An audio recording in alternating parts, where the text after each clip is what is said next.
말씀은 고린도전서 13장 1절부터 7절을 읽도록 합니다.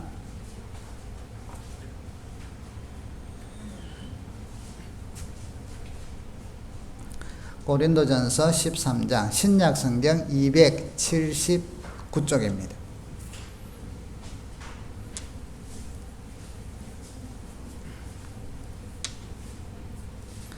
저하고 교독을 하십시다. 7절은 같이 읽도록 합니다. 내가 사람의 방언과 천사의 말을 할지라도 사랑이 없으면 소리나는 구리와 울리는 꽹과리가 되고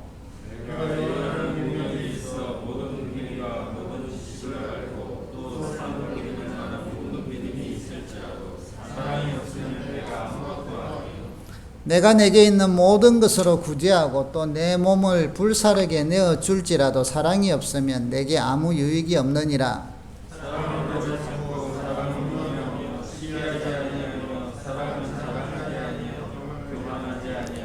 무례히 행하지 아니하며 자기의 유익을 구하지 아니하며 성내지 아니하며 악한 것을 생각하지 아니하며 우리를 기뻐하지 아니하며 진리와 함께 기뻐하고 참으며 모든 것을 믿으며 모든 것을 바라며 모든 것을 견디며 13절 같이 읽습니다. 그런즉 믿음, 소망, 사랑 이 세 가지는 항상 있을 것인데 그 중에 제일은 사랑이라. 아멘.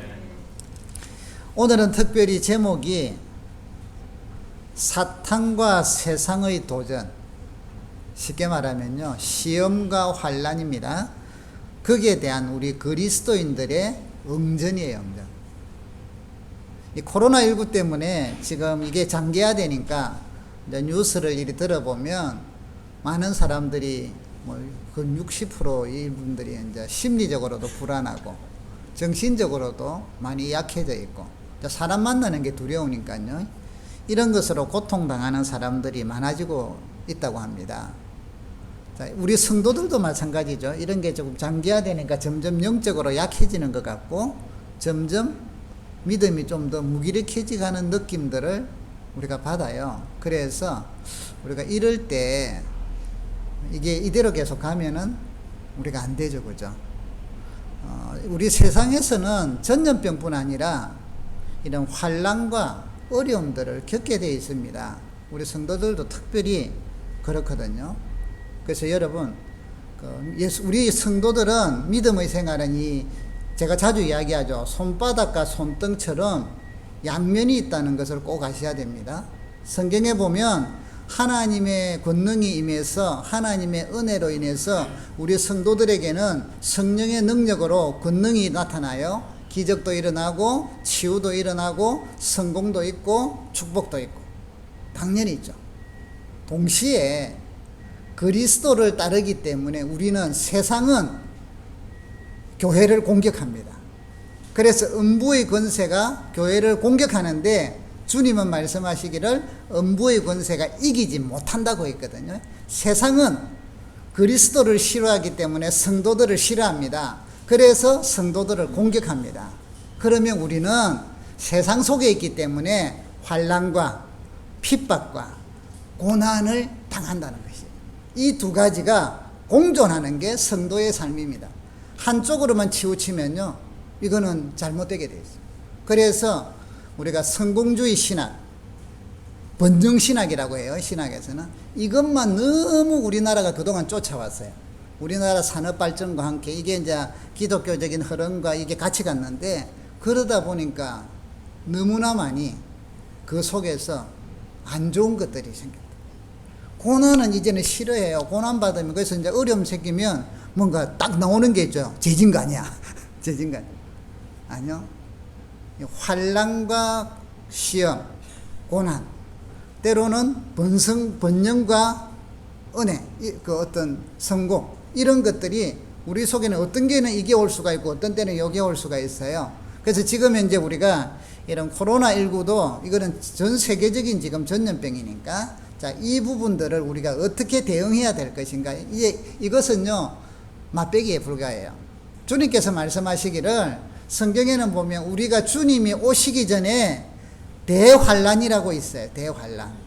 이제 다니엘서나 마태복음이나 계시록을 보면 이게 대충 기간을 한 7년, 왜냐면 다니엘서에 숫자가 나와 있거든요. 근데 이 7년을 우리가 계산하는 이 7년을 말하는 건지 좀 더 어떤 상징적인 숫자인지 그거는 대봐야 알아요. 신학자들은 여러 측면으로 이야기하죠. 우리도 막 그냥 숫자적인 7로 이해를 하면 이해가 쉬워요. 아무튼 대환란이 있어요. 자, 이 대환란은 왜 필요하냐? 알곡과 가라지를 구별해야 돼요. 그래서 여러분 우리가 주님 앞에 갈 때 알곡과 가라지를 구별하는 그 시험, 그 뭐랄까 통과 절차에는 이런 무엇으로 하겠어요? 얼굴 가지고 할까요? 뭐 학력으로 할까요? 그게 아니잖아요. 믿음으로 살아난 사람, 하나님 말씀대로 살아난 사람, 이게 대환란이에요. 그래서 환란을 그러면 이제 이 환란이 너무 심하대요. 그래서 주님께서 마태복음 24장에 보면 하나님께서 택한 자들을 위해서 그날을 감해 주셨대요. 감하지 아니하면 구원받을 자가 없다. 그래서 감했는데 성령이 도우시고 믿음으로 있기 때문에 저 이 끝 땅 끝에서 저 하늘 끝에서 저 하늘 끝까지 구원 백성들을 모은다고 해서, 그래서 모든 민족과 족속들이, 여러분 14만 4천이 아니에요. 모든 민족과 족속들이 흰 옷 입고 계시록에 보면 그 환란을 뚫고 나온 성령의 도우심과 믿음과 이런 은혜를 통하여 뚫고 나온 사람들이 허다한 무리가 되더라. 허다. 그래서 여러분 우리 신앙생활은 주님 오시는 걸, 주님을 만나야 되는데 환란에 대해서 여러분 피하려고 생각하지 마세요. 그거는 뚫고 들어가야 돼요. 헤쳐나가야만 여러분과 저의 믿음이 살아나는 것이고 하나님 앞에 증명되는 것이고 마귀에게 증명이 되는 거예요. 아브라함의 시험이 왜 중요합니까? 아들을 다친, 이게 하나 사탄도 보고는 아무 소리 못 하잖아요. 아무 소리 못 하면. 그러니까 우리가 학생들이 시험을 쳐서 학교에 들어가고 뭐 공무원들이 시험을 쳐서 걸리고 나서 뭐 예를 들어 공무원 몇 급이라 칩시다. 근데 보니까 사람이 좀 띠래. 아무 일도 잘 못해. 그래도요, 그 사람은 시험을 정상적으로 합격을 했기 때문에 더 이상 그냥 군소리가 없잖아요. 좀 띠라게 일하구나, 요 정도지. 어떻게 저 사람이 소리 됐지? 저거 합격했지. 요까지는 하여. 그런데 낙하산은 아니잖아요. 거기에 대해서는 계속적으로 공격이 들어요. 하나님은 공의로우신 분이. 그렇기 때문에 우리는 말씀 위에서 돈독히 써야 되고 환란을, 그래서 여러분 신앙생활에 은혜와 능력은 자동적으로 성령 안에서 나타나는 것이고 환란과 시험은 성도들에게 자연적으로 닥치는 것입니다. 역사가 아놀버 토인비가 이런 표현을 썼어요. 세계 문명에 대한 연구를 했는데 이분이 너무나 우리 인류에게 중요한 교훈을 줍니다. 그분이 책에 도전과 응전이라는 책이 있어요. 이게 무슨 말이냐면 문명이 발전이 된 것부터 시작해서 인류가 살아오는 데는 어려운 도전이 닥쳤을 때, 어려운 어떤 환경이 닥쳤을 때 그 도전에 대해서 어떻게 응전했느냐, 대응했느냐에 따라서 살아남거나 소멸한다는 것이죠. 문명이 활짝이 폈거나 소멸한다는 것이죠. 그래서 이분은 문명부터, 고대 문명부터 쫙 살펴보고 결국은 민족도 살펴봤어요. 그러니까 고대 문명에 이집트, 수메르, 인도, 긴데스, 중국 문명 이런 것들을 다 살펴봤어요. 그러니까 예를 들면 이집트 문명을 일으킨 민족이 아프리카 북쪽에서 수렵 생활을 하고 있었는데 5, 6천 년 전에 강우전선이 북쪽으로 이동을 했대요. 그래서 아프리카 북쪽 이게 사막으로 변했다는 거예요. 자, 이때 이들은 세 부족으로 형태가 나눠진대요. 하나는 그대로 살은 사람, 그곳에서. 그런데 이런 도전에 응전을 잘 못했다, 소멸됐다. 두 번째 부족은 강우전선을 따라 북쪽으로 갔어요. 이들도 잘못 응전을 했기 때문에 소멸됐어요.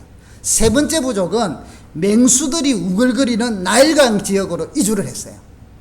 그래서 그곳에서 농경과 목축과 어업을 생활을 하면서 바꾼 부족이 찬란한 문명을, 이집트 문명을 만들었다는 거예요. 그러다 보니까 나일강의 범람 시기를 알아대고 천문, 지리, 태양력 이런 걸 발달시키게 되고 청량술, 기하학 이런 것들을 발달하게 되고 제방술, 뭐 도르래가 축대 이런 것들이 만들어서 결국은 우리가 말하는 피라밋이라는 놀라운 문명. 그러니까 이게 이집트 문명이 여러분 이런 도전이 왔을 때 어떻게 응전했느냐? 찬란한 문명을 피웠다는 거예요. 민족 중에서도 여러분 우리 이분이 이제 연구해본 게 유대인들을 연구하죠. 가장 거친 환경에서 살아온 민족이 유대인이다. 70년 7월 9일 날 이제 이분의 기록에 의하면 이제 70년도에 그 예루살렘 성이 멸망하면서 망하잖아요, 로마에. 그때 망했는데 1948년 독립할 때까지 1900년 동안 세계를 쫓겨다니면서 살았어요. 나라 없는. 자, 그러면서 나치스는 특별히 유대인들을 학살한 거로 유명하잖아요. 뭐 600만. 몇 명이나 죽일까 참 비참하게도 사람들을 줄 서야 나가고 총이 몇 명이나 간통하는가 뭐 이런 실험, 생체 실험 아무튼 많이 했잖아요. 자, 유대인들을 반기는 나라는 어디도 없었어요. 그래서 그들은 쫓겨다니면서 참 가혹한 환경에서 살았는데 이때 이 이제 미국에서 유대인들을 품어준데 가장 험악하고 최악의 조건인 거친 환경의 땅 허드슨 강변을 주었대요. 그런데 그들이 이 촉박한 어려운 곳에서 축대를 쌓고 그곳을 강이 범람한 걸 막고 그곳에서 금융업을 발전시켜서 지금은 세계의 금융가 우리가 알고 있는 월가가 그곳이라는 거예요. 새로운 문명을 꽃피운 민족이 유대인이 됐다는 거죠. 그래서 0.4%밖에 안 되지만 세계를 지배하는. 그래서 유대인들의 몸속에는 이런 거친 환경을 이겨낼 DNA가 있다는 거죠. 여러분, 오늘 저와 여러분의 삶 속에 우리 그리스도인도 마찬가지예요. 사탄의 도전, 시험, 환난 이게 닥쳐요. 어려움이 닥쳐요. 여기서 어떻게 그리스도인으로서 응전하느냐. 저와 여러분 속에는 이런 환난을 이겨낼 DNA가 그리스도의 피를 이어받아 성령으로 믿음으로 말씀으로 있는가? 아니면 피하고 도망가다가 소멸해버리는 하나님 앞에 갔을 때 없어져 버리고 그런 DNA가 있는가 우리는 살펴봐야 돼요. 어떤 한 부자가 있었습니다. 그런데 이 부자가 무인도 하나를 구해갖고 나무도 심고 꽃도 심고 아름다운 섬을 만들었어요. 그리고는 토끼를 그곳에다가 막 해가지고 이제 가면은 막 토끼들도 다니고 좋잖아요. 풀어놓았는데 시간이 지나니까 이 토끼들이 눈빛이 흐려지고 털은 윤기가 없어지고 점점 뭐 병든 토끼처럼 힘을 이 뭐 토끼가 좀 쫑긋하고 뭐 이래야 되는데 그래서 수의사를 불러갖고 물어봤어요. 아니 이렇게 내가 좋은 환경을 만들어줬는데 왜 토끼들이 이리 히버리버리하냐? 힘도 없고 윤기도 안 나고 안 좋다. 그러다가 수의사도 잘 모르겠다고 보니까 뭐 잘 모르겠다고. 그래서 이제 이 랍비를 찾아갔어요. 랍비를 찾아가서 물었어요. 그러니까 랍비가 가만히 듣고는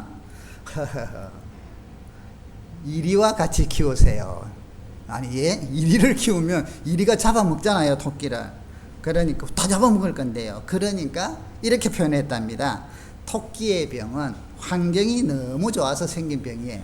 아니 뭐 그거 한 게 없잖아요. 그런데 이리와 함께 키우면 안 잡혀먹이려고 힘차게 도망다니고 눈빛이 빠릿빠릿해지고 기가 쫑긋서게 되고 다리에 힘이 생기고 그러면 털도 윤기가 있고 얘들이 빠릿빠릿하고 살 겁니다. 그래서 이리를 넣으니까 몇 마리 잡혀먹기는 먹었는데 나머지 토끼들이 막 완전 생기발랄하더라. 이런 이야기가 있죠. 여러분, 환난은 시험은 결코 우리에게 나쁜 것만 아니라는 걸 아셔야 됩니다. 환난은 우리로 하여금 더 온전한 믿음, 강인한 믿음, 그리스도를 닮는 믿음으로 우리로 하여금 가게 만들고 있습니다. 그렇기 때문에 우리가 환난과 시련을 만나면 어떻게 대응해야 될 것인가? 자, 여러분, 세상의 사단의 도전에 우리는 그리스도인들은 어떻게 응전을 해서 그것을 이겨내고 그리스도의 하나님의 나라를 전하며 그리스도의 권능을 전가할 것인가? 오늘 우리 모두에게 말씀 중에 이런 은혜가 전해지기를 주의 이름으로 축복합니다. 자, 시험에 대해서 우리가 여러분 성도들이 갖춰야 될 보편적인 게 있어요. 믿음이 지금 이거는 믿음이 처음 신앙생활 하는 분부터 오래 하신 분까지 다 해당되는 시험이 올 때, 환란이 올 때, 고난이 올 때 우리가 그리스도인으로서 대응해야 될 가장 기본적인 4가지 자세를 말씀드릴게요. 첫 번째, 어떤 게 있을까요? 시험과 환란이 올 때 우리는 기도로 나가야 됩니다. 기도. 그래서 주님께서 가르치신 기도에도 이게 너무 중요하니까 주기도문에 우리를 시험에 빠지지 않게 하시고 악에서 구하옵소서라고 기도하라는 거예요. 그래서 여러분, 시험과 코로나 이런 것들이 닥쳐왔을 때 우리는 뭐예요? 첫째는 기도로 나가야 돼요. 기도. 성도의 첫 번째는 기도.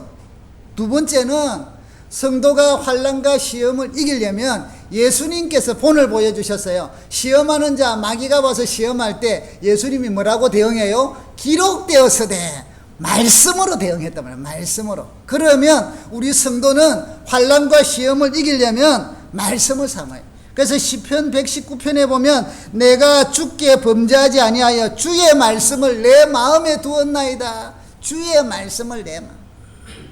그래서 성경에서는 자녀들에게도 말씀을 가르치라, 지키게 하라, 너의 마음에 새기라, 이런 표현을 많이 쓰죠. 왜? 말씀이 시험을 이깁니다. 여러분, 환란이 올 때, 어려움이 올 때 고민하신다고 되는 게 없어요. 말씀으로 이기기를 축복합니다. 세 번째, 우리는 무엇으로 환란이 올 때 이기느냐? 요한 1서 5장 4절에 보면 이렇게 말씀합니다. 무릇 하나님께로부터 난자받아 세상을 이기느니라. 세상을 이기면 이것이니 우리의 믿음이라. 믿음으로 이겨. 그래서 주님 붙들고 믿음으로 헤쳐나가야 돼. 믿음으로. 네 번째, 하나님께서 성경에 보면 이렇게 말씀하죠. 사탄이 공격을 하니까 배후 세력이 사탄이거든요. 그래서 예수님께서 풍랑과 이런 걸 할 때도 풍랑아 잠잠하라 그냥 명령을 해버리잖아요. 왜? 그 배후에 영적인 세력이 존재하니까. 그래서 야고보서 4장 7절에 이렇게 이야기합니다. 너희는 하나님께 복종할지어다. 마귀를 대적하라. 그리하면 피하리라. 마귀는 여러분 대적하는 것이지, 도둑놈이 여러분 집에 들어오는데 도둑놈 그냥 나가주세요 이러다고 됩니까? 도둑이야 하고 대적을 해야지. 그래야지 오다가 도망가지. 마귀가 우리에게 공격할 때 성경은 마귀를 대적하라. 그러면 피하리라. 베드로전서 5장 8절에 보면 근신하여 깨어라. 너희 대적 마귀가 우는 사자같이 두루다니며 삼킬 자를 찾는. 마귀는 여러분 어떡하든지 성도들이 약해지기를 하여튼 뭔가 공격거리를 찾아다닌단 말이에요. 그래서 우리로 하여금 근신하고 깨어있으라는 거예요. 너희 믿음을 굳게 하여 그를 대적하라고 이야기합니다. 대적하라. 그래서 여러분 우리가 보편적으로 시험이 오고 어려움이 당하면 첫째는 기도하셔야 되고, 첫째 뭐라고요? 기도 크게. 두 번째 뭐? 말씀으로 이겨야 됩니다. 세 번째 뭐예요? 믿음으로 이겨요. 네 번째요? 사탄을 대적하라. 다윗같이 기도 많이 하고 다윗같이 말씀을 마음에 새기려고 애를 썼던 분이 없어요.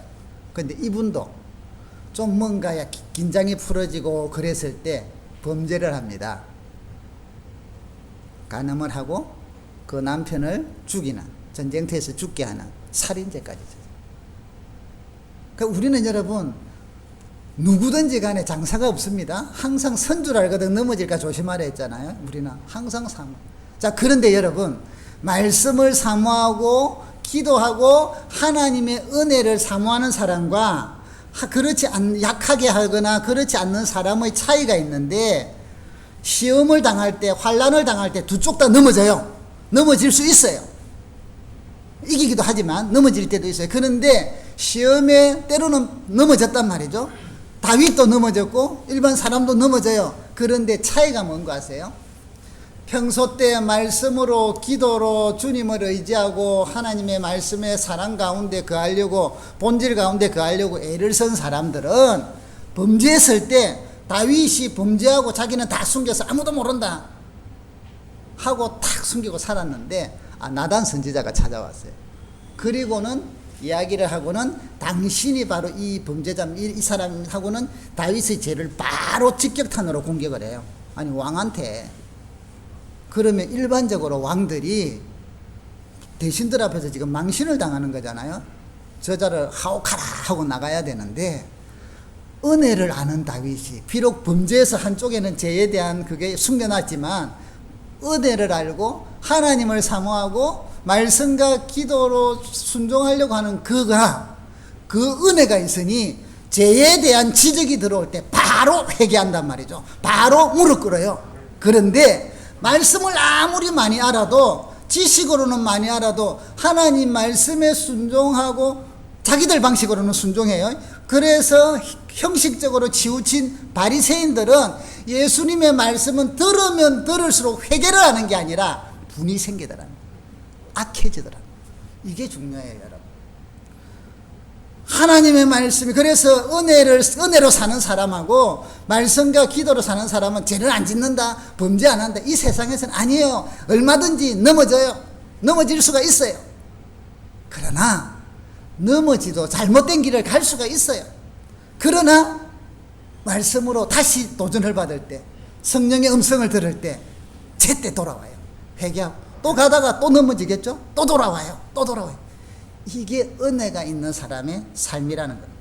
여러분, 그렇기 때문에 조금 전에 말씀드린 최소한의 4가지 기도, 말씀, 믿음, 마귀를 대적함, 이 정도는 기본으로 우리가 항상 갖추고 계세요.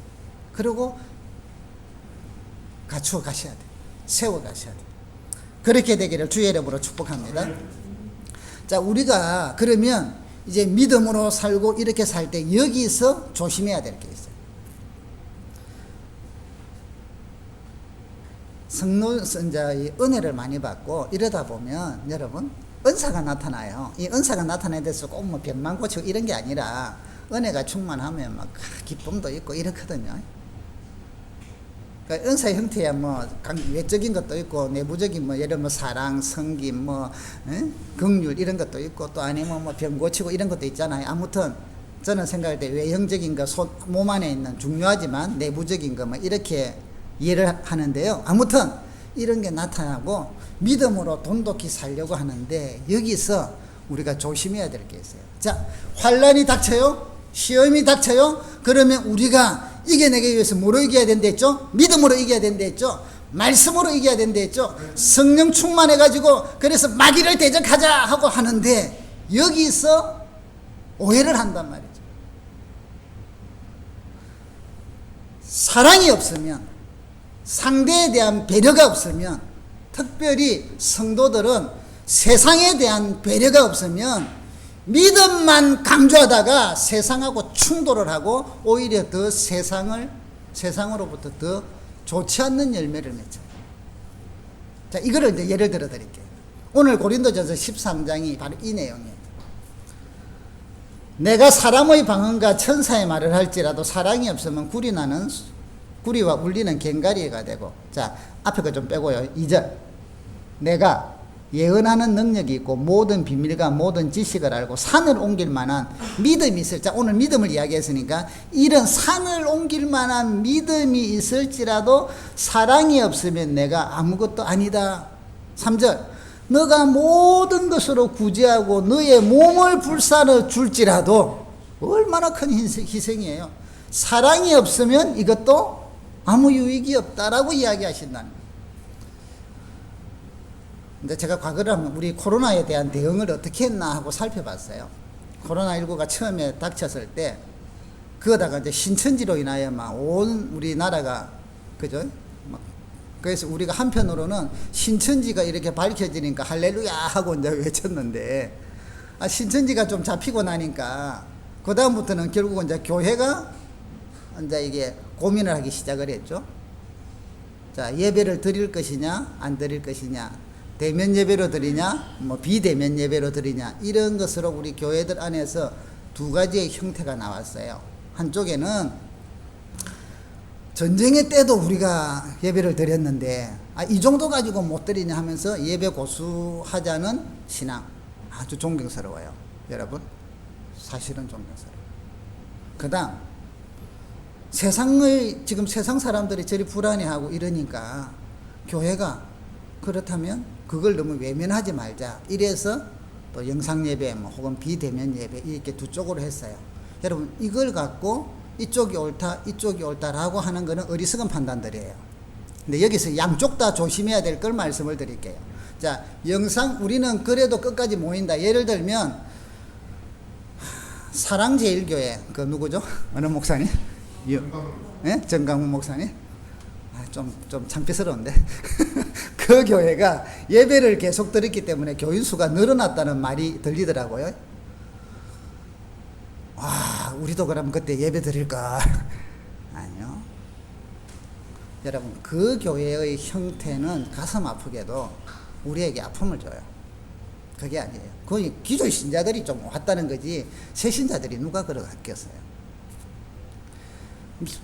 자, 예배를 드린다 해가지고 예배를 드리는 분들은 사랑을 가지고 예배를 드려요. 그래서 많은 교회들이 그걸 잘했어요. 더 철저하게 방역 조치를 하고 그러면서 예배를 드렸단 말이에요. 어떤 최소한 국가가 주는 지침들은 우리가 그보다 더 지켜야 되거든. 성도는요. 그러니까 그런 걸 지키가면서 예배를 드리는 경우들은 참 그러면서도 욕도 듣고 핍박도 들으면서 지킨 분들 너무나 우리는 존경해야 돼. 그런데 하나님이 우리를 지켜주시는데 믿음으로 살면 걱정 없는데 마귀를 대적하려 했는데 이러면서 모이다가 자 하나님이 지켜주신다 예수 피 하고 소금 뿌리다가 절단 났잖아. 그죠? 자, 이런 게 조심해야 된다는 거예요. 이런 게 오바가 하나님의 은혜를 인간들의 너무 방종으로 대충 생각하는 것으로 오바를 해서 문제가 생겨요. 이게 아니라는 거죠. 왜 그러냐? 여기 보세요. 산을 옮길 만한 믿음이 있을지라도 내 믿음이 귀한 만큼 그 믿음이 사랑이 있어야 돼요. 사랑은 여러분 상대에 대한 긍휼이에요. 긍휼. 예수님의 사랑이 긍휼로 나타나요. 민망히 여기고 백성들을 보면. 그렇기 때문에 우리는 이런 강력한 조치를 하면서도 그러지 못하는 사람들에 대해서 더 생각을 하고 더 긍휼히 여기면서 우리는 이렇게 하지만 주변이 불안하지 않도록 애를 쓰는 우리의 강력한 조치가 필요하다. 두 번째로, 자, 대면 예배를 안 드려서 영상 예배를 드린다 할지라도 그런 마음이 많아서 드린다 하더라도, 자, 그러면 저도 이제 우리가 이따가 4월달부터인가 한 6주 드렸잖아요. 결과를 가만히 보니까 이 너무 수동적으로 대응을 했구나. 그래서 한 4주째 지나니까 우리 성도들의 믿음이 시벌시벌시벌하게 뭔가 떨어지는 느낌이 와. 그러고 만나보니까 시벌시벌해지고 6주쯤 되니까 와 이거 좋네, 계속 앞으로 일하면 좋겠네 하고 이제 점점 와야 되는 무너져가는 느낌들을 받아요. 그래서 이제 마음으로 고통스러워하지만 시간이 갈수록 점점 이제는 그게 받아들여지니까 영적으로 우리가 추락하고 있구나, 다운되고 있구나. 소극적으로 방어 정도 대체해서 드리니까 이 정도로, 이거는요 사실은 60%도 제대로 도달이 안 되거든요. 내가 놓쳤구나. 그때부터 기도를 했어요. 이게 뭘 놓쳤나? 적절하게, 그러니까 소극적인 수비가 아니라 적극적인 공격형 응전이 필요했는데 그거를 못했구나. 그것을 못했구나. 그래서 우리 신앙이 약해졌구나. 이번에 여러분, 오늘부터 이제 우리가 점심 식사를 그동안 나눠준다 표현을 좀 했잖아요. 근데 이게 너무나 사람들에게 지금 이제 위험한 소지가 된다는 것이죠. 문제는 없지만 아직까지는. 그래서 계속 오랫동안 그것 때문에 이제 기도하면서 마음에 짐이 돼서 이걸 어떻게 해야 되나. 그냥 안 하고 지난번처럼 소극적으로 해가지고는 안 될 것 같아서 어떻게 해야 되나. 그러면서 이제 기도하다가 여러분들에게도 물어보고 결국 많은 분들이 가정 예배로 드립시다 해서 이제 오늘부터 그렇게 하기로 했잖아요. 근데 여러분, 오후 예배를 안 하는데 집에서 그냥 드린다?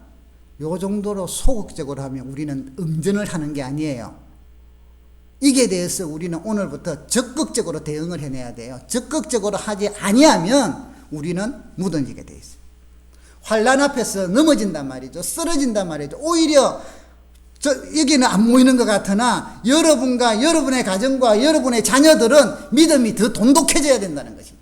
더 주님을 사랑하는 열망이 생기는 어떤 조치를 취해야 된다는 거죠. 그런 조치, 그런 전략, 적극적인 대응 없이 형태만 바꾸면 믿음이 무너질 수밖에 없죠.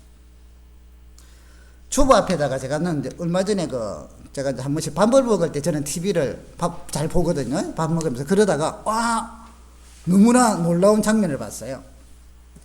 이게 이제 주부 앞에 보시면 지금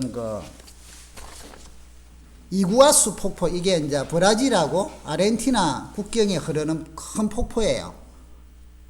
그런데 여기에 이제 새들이 참 많대요. 너무나 환경이 좋아서 그렇게 밀립이 많으니까. 그런데 이 제비만, 이 새가 아마 우리말 같으면 제비와 비슷한 형태래요. 저는 안 가봐서 모르니까, 글 쓴 걸 보니까. 제비와 같은 그런 크기인데, 이 새를 더 큰 새들이 잡아먹는단 말이죠. 그래서 얘들이 자기들을 잡아먹는 도전에, 위협에 그들은 응전해서 살 길을 찾았는데, 어떻게 찾았냐니까, 이 폭포가 흐르는데요. 이 폭포를 뚫고 들어가서 그 안에다가 집을 짓고 새끼를 양육해요. 제가 화면으로 그걸 보고는 정신이 번쩍 들었어요. 와, 새들도 자기들의 종족 번식을 위해서 큰 새들에게 잡혀먹고, 그러니까 보니까 큰 새가 따라오더라고요. 근데 얘들이 들어가고 나니까 큰 새는 이 길을 못 뚫고 들어가. 그러다가는 날개가 물에 폭포에서 실려 내려가는 거예요. 그래서 삥 돌고. 생존을 위해서 폭포를 뚫고 들어가서 그 안에서 새끼들을 키우고 새끼들에게 먹이를 날라주고 큰 애들 크면 그것을 뚫고 나와서 다시 창공을 나르고. 와, 그게 구하수라고 해요. 새 이름이 구하수. 세상에 여러분, 우리의 믿음이 환난이라는 어려움이라는 어떤 것이 닥쳤을 때 거기에 대해서 그냥 수긍하고 대충 요 정도만 대처하고 그냥 막 세상이 그러니까 적당하게 이렇게 간다면 이런 새보다도 어떤 면에서는 DNA가 약하다는 거 되지 않나요? 여기에 응전을 하되 우리는 강력한 전략으로, 강력한 무기로, 강력한 공격형 어떤 것을 갖고 그 환난을 통해서 우리의 믿음은 자라고 우리의 백성들은 자라고 믿음의 대는 이어지고 우리 심령 속에는 설령 모이지는 못한다 할지라도 어느 곳에 있어도 주와 동행하며 찬양하며 은혜를 누리는 그런 백성이 되어야 안 되겠습니까? 그게 주님이 원하시는 제자들이지 않습니까? 그리고 우리 주변에 불안해하고 두려워하는 사람들을 주님께 인도하고. 그래서 지금 여러분 코로나 때문에 전도 안 돼. 외적인 전도 활동은 못하죠. 그런데 여러분 지금도 성령께서는 전도할 사람들을 준비해 놓고 계신다는 걸 아셔야 돼요. 지금도 갈급해하는 영혼들은, 구원받기를 소망하는 영혼들은 왜? 어렵기 때문에, 힘들기 때문에, 환난 가운데 있기 때문에 더 기다리고 있다는 것을 기억하시기를 바랍니다. 자, 그러면 여러분 우리가 이제 이런 것을 통해서 안 하게 될 때 이제 가정예배를 드리면 그냥 가정예배 애들하고 모여가지고 그냥 예배 드리면 된다, 이 정도로 하지 마시고, 자, 우리가 가정예배는 이번에 지금 코로나로 인하여 우리가 예배를 좀 드리는데 여러 가지 불편함이 있고, 또 우리는 뭐 모여서 드리면 돼요. 주변과 사회에 대한 어떤 배려도 사랑도 지키면서 남들 지킨다고 내 믿음이 떨어지면 안 돼요. 그렇다면 이 지금 가정예배는 여러분 전략적으로 강력한 우리의 믿음과 여러분의 자녀의 믿음을 세워야 되는, 여기서 죽느냐 사느냐가 결정이 돼야 된다는 거죠. 초대교회는 카타콤이라는 그곳으로 핍박을 피해서 숨어서 그들은 꼬목꼬목 얼마나 그걸 만들었어요. 길을 못 찾게끔. 그러면서 그분들은 믿음을 지켰어요.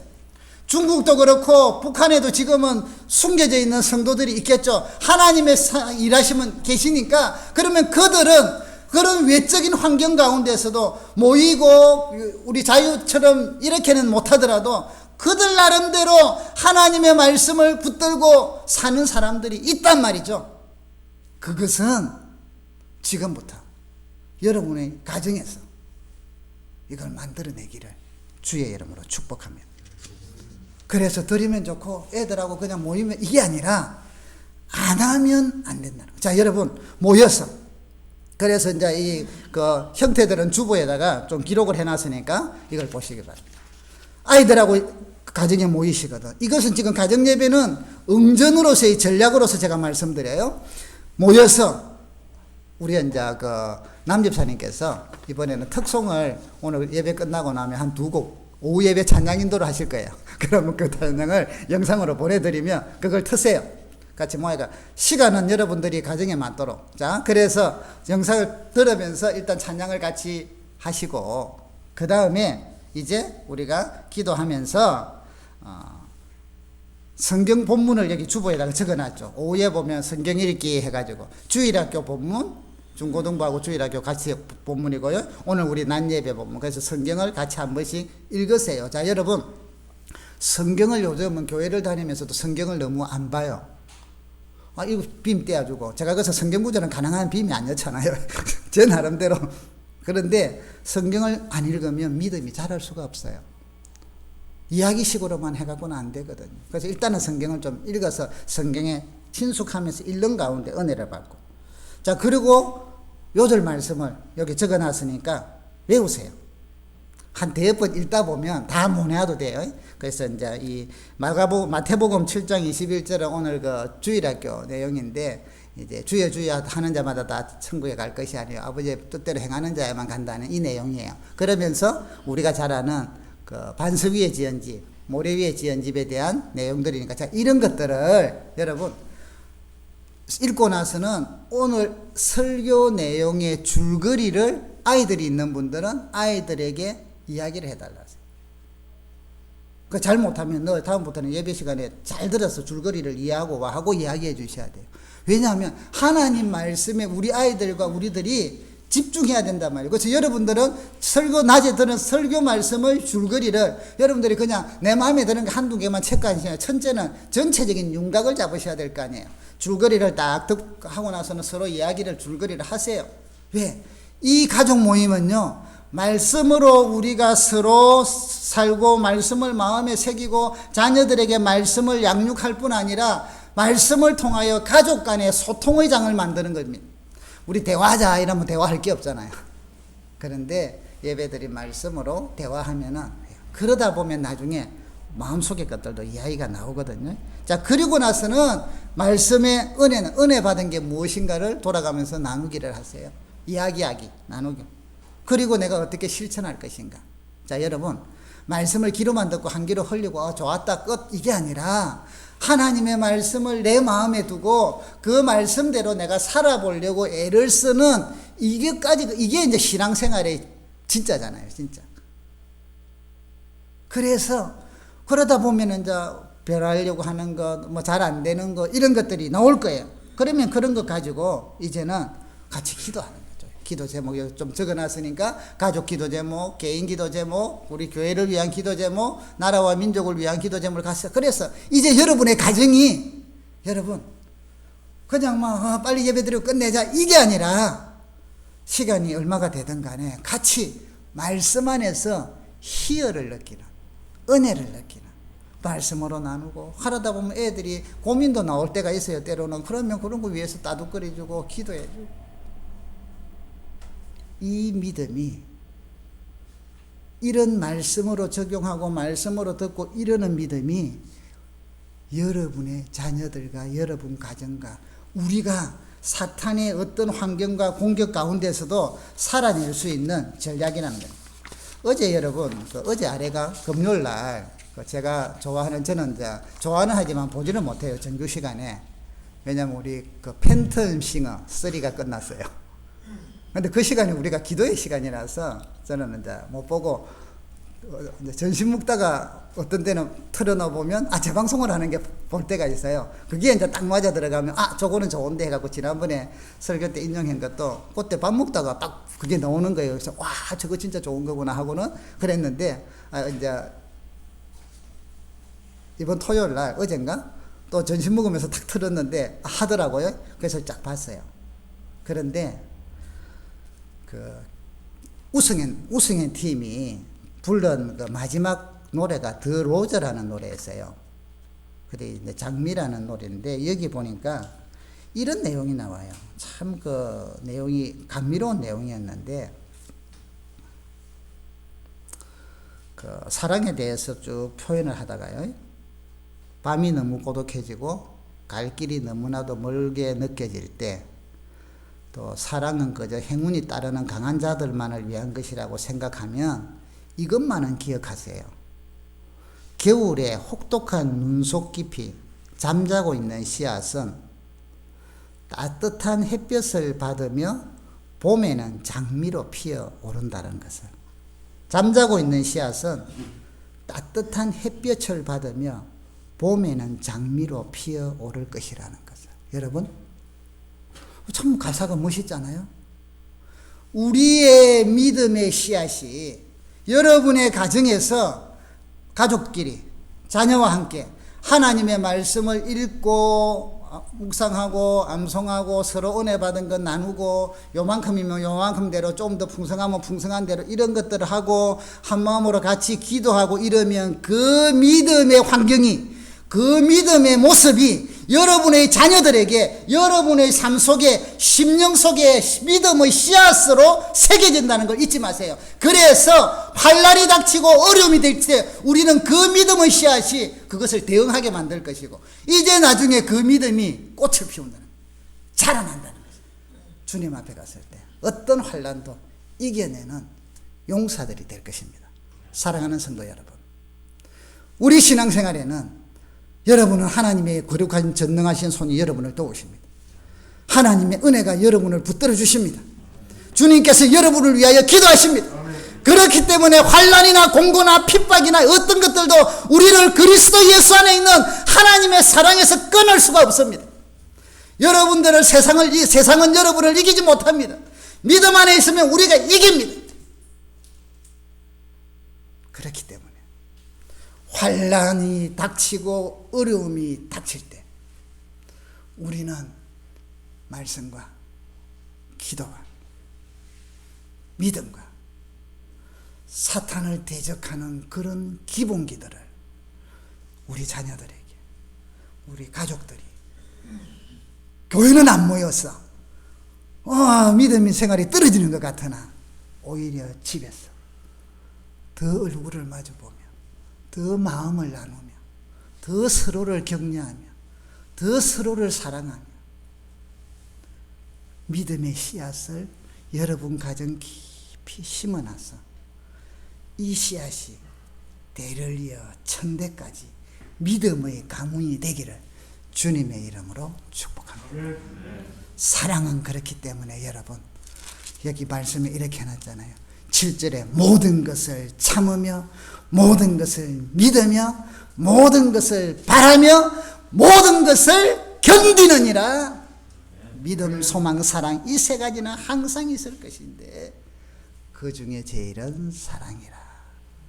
하나님을 사랑하고 여러분 자신을 사랑하고 가족을 사랑하고 우리를 핍박하지만 세상을 불쌍히 여기며 사랑하는, 그러면서 우리 속에는 누구도 뺏어갈 수 없는 믿음의 씨앗, 말씀의 씨앗, 어떤 환난과 핍박도 능히 헤쳐나갈 수 있는, 응전으로 대응할 수 있는 믿음의 십자가의 DNA를 갖는 종들이 되기를 주님의 이름으로 축복합니다. 이 시간 우리 말씀을 생각하면서 같이 한번 기도하십시다. 여러분의 가정을 위하여, 여러분이 이제 우리가 오후 예배, 가정 예배를 드리지만 시각은 어떻게 하든 간에 우리에게 하나님 어떤 환난도 이길 수 있는 믿음을 심는 DNA를 양육하는 우리 가정이 되게 하시고, 영적 전쟁으로서 가정 예배를 지켜나가고 이루어 나가는 그런 가정이 되게 하시고, 가장이 되게 하시고, 부모가 되게 하시고, 우리 자녀들이 되어 천대까지 이 믿음을 유지하게 하여 주소서 하고 간절하게 주여 한번 부르면서 기도합시다. 주여